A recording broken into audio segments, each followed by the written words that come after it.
আজকে আমরা আলোচনা করব হুম এর ব্যবহার। হুম অর্থ কি? হুম অর্থ হচ্ছে কাহাকে অথবা কাকে। আচ্ছা, তাহলে হুমটা আমরা কার পরিবর্তে ব্যবহার করব সেটা আজকে আমরা দেখব।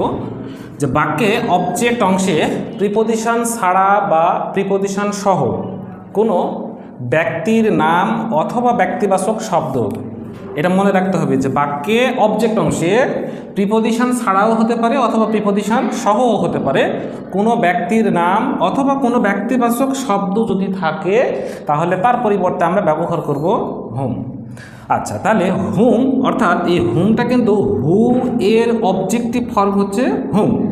তাহলে হু আমরা ব্যবহার করি বাক্যে সাবজেক্ট অংশে কোনো ব্যক্তির নাম বা ব্যক্তিবাচক শব্দ থাকলে তার পরিবর্তে আমরা ব্যবহার করেছি হু। তাহলে হু এর অবজেক্টিভ ফর্ম যেহেতু হুম, তাহলে বাক্যে অবজেক্ট অংশে কোনো ব্যক্তির নাম অথবা কোনো ব্যক্তিবাচক শব্দ থাকলে তার পরিবর্তে আমরা ব্যবহার করব হুম। আচ্ছা, তাহলে হুমের গঠনটা কেমন হবে? প্রথমত ব্যক্তির নাম বা ব্যক্তিবাচক শব্দ, মানে বাক্যে অবজেক্ট অংশে কোনো ব্যক্তির নাম বা ব্যক্তিবাচক শব্দ থাকলে তার পরিবর্তে হুম বসাবো।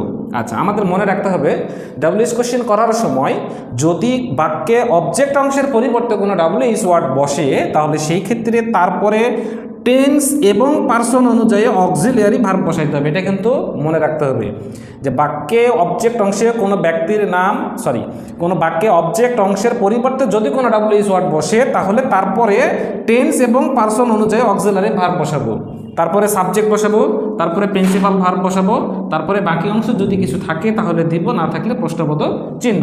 আচ্ছা, তাহলে আমরা একটা এক্সাম্পল দেখে নিই যে আই গেভ হিম আ বুক। তাহলে আই এখানে একটা সাবজেক্ট, গেভ এটা হচ্ছে একটা প্রিন্সিপাল ভার্ব, হিম এটা অবজেক্ট, আর আ বুক এটাও অবজেক্ট।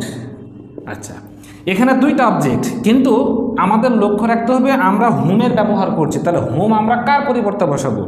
তাহলে মনে রাখতে হবে যে বাক্যে অবজেক্ট অংশে কোনো ব্যক্তির নাম বা ব্যক্তিবাচক শব্দ আছে কিনা তার পরিবর্তে আমরা ব্যবহার করব হুম। তাহলে এখানে দুটি অবজেক্ট আছে, অর্থাৎ ডিরেক্ট এবং ইনডিরেক্ট দুটি অবজেক্ট আছে। তাহলে আমরা জানি যে ব্যক্তির নাম বা ব্যক্তিবাচক অবজেক্টগুলোকে বলা হয় ইনডিরেক্ট অবজেক্ট, অর্থাৎ হিম এই শব্দটার পরিবর্তে আমরা ব্যবহার করব এখানে হুম। এরপরে কি? টেন্স এবং পার্সন অনুযায়ী অক্সিলারি ভার্ব। তাহলে আমরা দেখি এটা কোন টেন্স। তাহলে আই গেভ, গিভের পাস্ট ফর্ম হচ্ছে গেভ, তার মানে বাক্যটা পাস্ট ইনডিফিনিট টেন্স। তাহলে পাস্ট ইনডিফিনিট টেন্সের অক্সিলারি ভার্ব সকল পার্সনের ক্ষেত্রে ডিড বসে, ডিড বসালাম। এরপরে 2 নম্বর গেল। 3 নম্বর কাজ কি? সাবজেক্ট বসাবো। সাবজেক্ট এখানে কি আছে? আই। তাহলে আই থাকলে আমাদের মনে রাখতে হবে আয়ের পরিবর্তে আমরা ব্যবহার করব ইউ। এখানে মোস্ট ইম্পর্টেন্ট একটা বিষয় লক্ষ্য রাখতে হবে, সেটা হচ্ছে বাক্যে সাবজেক্ট অংশে যদি আই অথবা উই থাকে, অথবা বাক্যে অবজেক্ট অংশে যদি মি অথবা আস থাকে তাহলে এটার পরিবর্তে ইউ বসে। বাক্যে সাবজেক্ট অথবা অবজেক্ট অংশে যদি মাই অথবা আওয়ার থাকে তাহলে এটার পরিবর্তে আমাদেরকে ইউর বসাইতে হবে। এটা কিন্তু আমাদেরকে মনে রাখতে হবে। হ্যাঁ, ডাব্লিউএইচ কোশ্চেন করার সময় এটা আমাদেরকে মনে রাখতে হবে যে বাক্যে সাবজেক্ট অংশে আই অথবা উই, বাক্যে অবজেক্ট অংশে মি অথবা আস এটা থাকলে এদের পরিবর্তে ইউ বসে।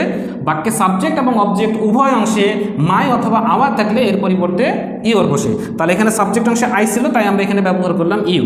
সাবজেক্ট গেল, এখন কি? Principal verb. তাহলে প্রিন্সিপাল ভার্ব কোনটা? এইটা হচ্ছে প্রিন্সিপাল ভার্ব।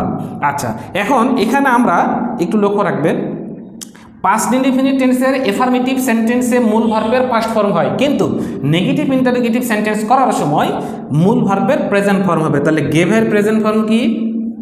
গিভ। তাহলে এখানে গিভ বসলো। আচ্ছা, ডট ডট দিয়েছে, তার মানে কি যদি কিছু থাকে তাহলে দিব, না থাকলে প্রশ্নবোধক চিহ্ন। তাহলে বাকি থাকলো কি? আ বুক। তাহলে আমরা এখানে আ বুকটা দিয়ে দিব, শেষে প্রশ্নবোধক চিহ্ন। আমাদেরকে এভাবে মনে রাখতে হবে। ধন্যবাদ।